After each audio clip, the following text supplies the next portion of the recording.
Leaked video against Natasha Akpoti Dragan. Hello viewers and welcome to Infogist TV. The suspended Senate representing Kogi Central Natasha Akpoti Dragan countered a United States-based activist Dr. Sandra Duru who alleged a plot to frame Senate President Akpabio. The lawmaker in a statement issued by her media aide Israel Aragbonla said all the recorded conversations played in Duru's live stream were manipulated. Duru, popularly known as Professor Mbeke, in a Facebook Live broadcast that lasted 1 hour and 8 minutes, accused Akpoti Dragan of offering her 200 million naira to fabricate allegations against Akpabio. She also accused Akpoti Dragan of recruiting prominent Nigerians and human rights groups to malign the Senate president. Duru alleged that the suspended lawmaker contacted her after her sexual harassment petition against Akpabio failed to gain traction. She said she told me bluntly that the sexual harassment allegations was not flying. She said she needed another strategy. Then she asked me to help draft petitions to the United Kingdom's Parliament and the United Nations.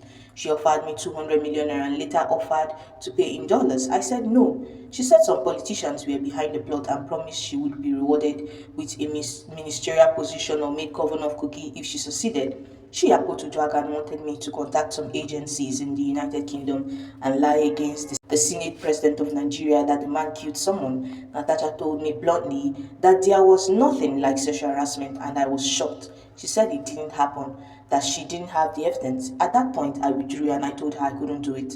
I told her to send me whatever evidence she had against the Senate president so I could vet it and advised her on how to fight the cause, but she disappeared. Natasha said this is a politically motivated and sponsored attack against what she called the Yoruba government.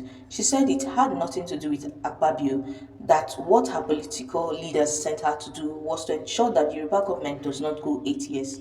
She said if she gets it done, they will make her the governor of Kogi State, or if that does not work, the Minister of Petroleum Resources, she said. Dude added that she, Akpoti Dragan, said since the sexual harassment allegations was not flying, she came to me with another proposal to help her write to some agencies to come out in media, alleging that the senator she was fighting is involved in organ harvesting. She said that the senator murdered a young woman called Umoren and took the girl's kidney for his wife. She said if I brought up that allegation, Nigerians would believe it.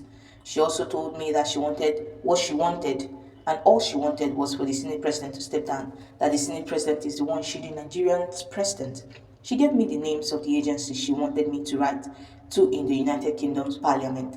Natasha alleged that the Senate president of Nigeria murdered someone. Natasha made me understand that she wanted the organ harvesting case to take precedence over the sexual harassment. I asked her for evidence or an autopsy report to prove the case, but she failed to send the evidence after repeatedly promising me to do so. The activist claimed to have handed over WhatsApp chats, phone logs, and audio recordings to the United States authorities, the Nigerian police force, and the other relevant bodies for forensic analysis. But the suspended senator, in a statement, denied the allegations. She said, in her words, I have carefully watched a live stream which was done by one Sandra C. Duru on Facebook on May 1st, 2025. The content of the live stream, including the voice effects credited to me, is entirely untrue and most manipulated to serve Sandra Duru's ulterior motive of playing the script of the Senate President Akpabio. To the best of my knowledge, those words used against Dr. Obi Ezekwesili, Dr. Abiola FIDA and fellow Nigerians as gullible and hungry are crazy falsehoods and did not emanate from the natural cause of any contact involving me.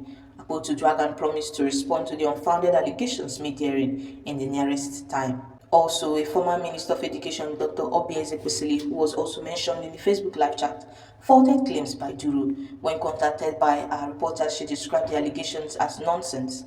I do not have a response, zero response. I do not respond to nonsense, she stated.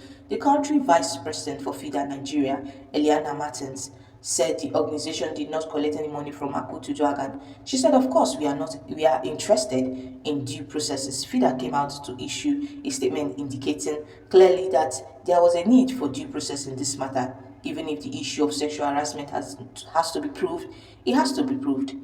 How do we know whether it is true or not? It is true proof.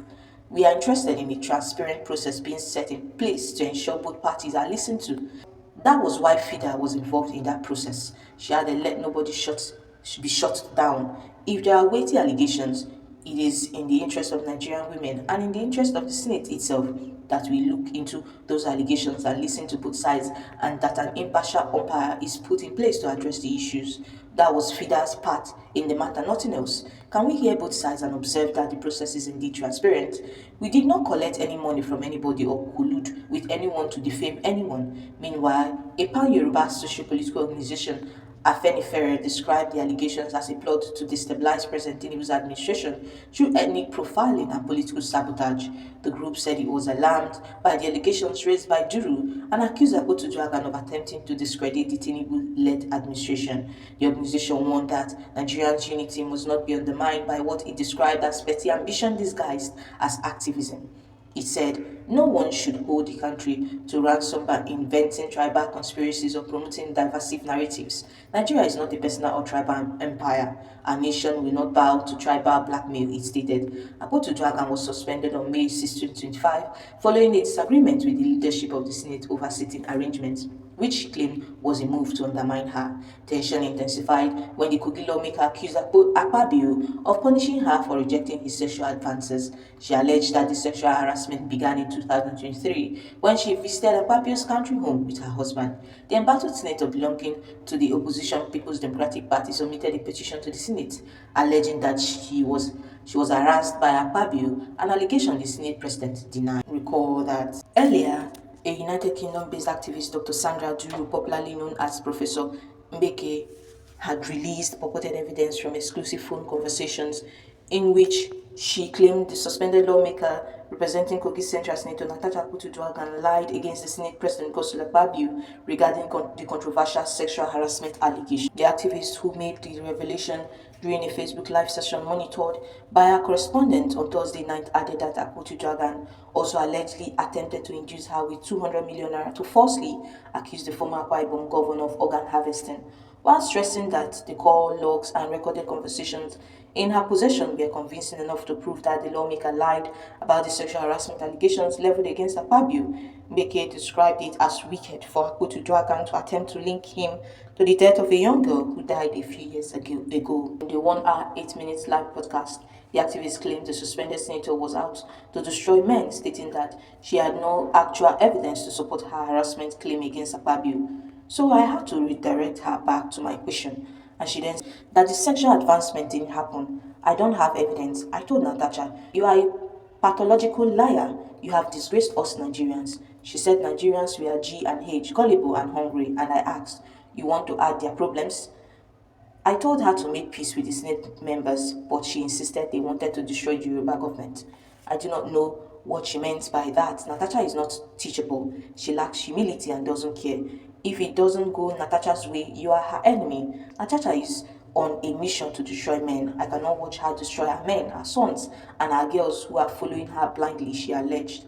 Continuing, Mbeke claimed she had submitted all their recorded conversations and other evidence to relevant authorities in the United States and other parts of the world for forensic analysis. According to her, she was quick enough to save some of the evidences before the Senate deleted it. The activist also said she had petitioned the international security agencies, the Inter-Parliamentary Union, and the Nigerian police to probe Akpoti alleged falsehood and what she claimed she knew about the murder of Inyobong Umorin. She added that the Nigerian police should handle the case of Natasha and her false allegations. She said she wants to force the Senate president to step down so that they can remove what they call the Yoruba government. Umarin died in 2021, an autopsy was done and there was no organ harvesting. I have already written to international agencies about a senator who claimed to have known something about the murder of a young lady and kept it to herself. She must explain what she knows about the death.